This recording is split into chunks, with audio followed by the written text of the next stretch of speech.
Assalamualaikum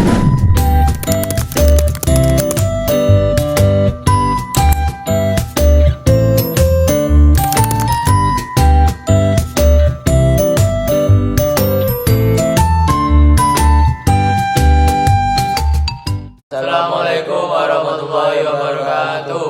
Kami dari kelompok 4 akan menjelaskan tentang kultur stelsel. Nama saya Muhammad Afrizak Bararifin. Nama saya Raffi Tawazul Rahman. Nama saya Novel Mahdi Prayitno. Latar belakang kultur stelsel atau tanam paksa adalah kebijakan ekonomi yang diperkenalkan oleh pemerintah kolonial Belanda di Hindia Belanda Indonesia pada tahun 1830. Kebijakan ini lahir untuk mengatasi krisis keuangan yang dialami Belanda setelah Perang Jawa dan masalah ekonomi di Eropa. Penggagas sistem ini diperkenalkan oleh Gubernur Jenderal Johannes van den Bosch dengan tujuan untuk meningkatkan pendapatan Belanda melalui eksploitasi sumber daya alam dan tenaga kerja pribumi di Indonesia.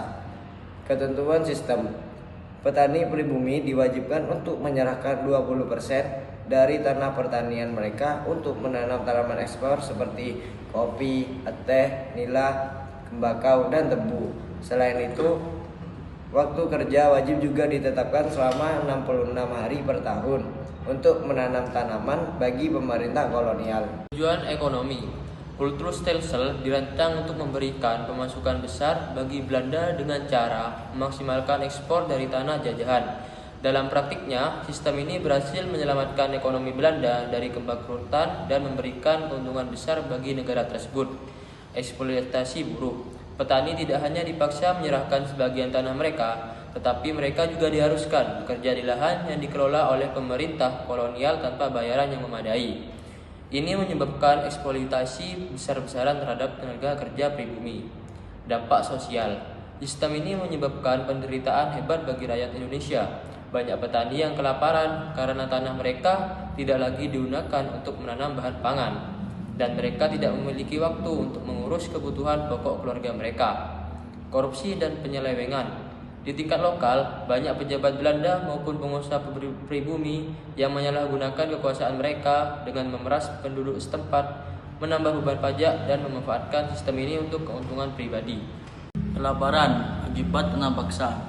Beberapa wilayah mengalami bencana kelaparan besar, termasuk di Cirebon dan Demak, karena berkurangnya lahan untuk menempati dan bahan pangan lainnya. Rakyat semakin miskin dan banyak yang meninggal akibat kekurangan gizi. Kritik sistem ini mulai mendapatkan kritik dari kalangan Belanda sendiri. Salah satu kritikus yang paling dikenal adalah Edward Douwes Dekker yang menulis novel Max Havelaar bawah nama pena Multatuli. Karya ini membuka mata banyak orang terhadap penderitaan rakyat Indonesia di bawah kolonialisme.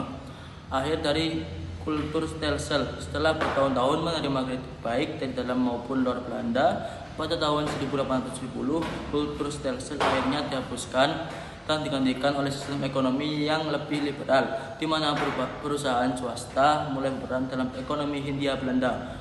Warisan sejarah. Meskipun kultur stelsel berakhir, dampak buruknya tetap dirasakan oleh masyarakat Indonesia. Sistem ini meninggalkan luka mendalam dalam sejarah Indonesia, memperkuat penindasan kolonial, dan memunculkan kesadaran akan pentingnya perjuangan kemerdekaan. Sekian dari kami. Terima kasih. Wassalamualaikum warahmatullahi wabarakatuh.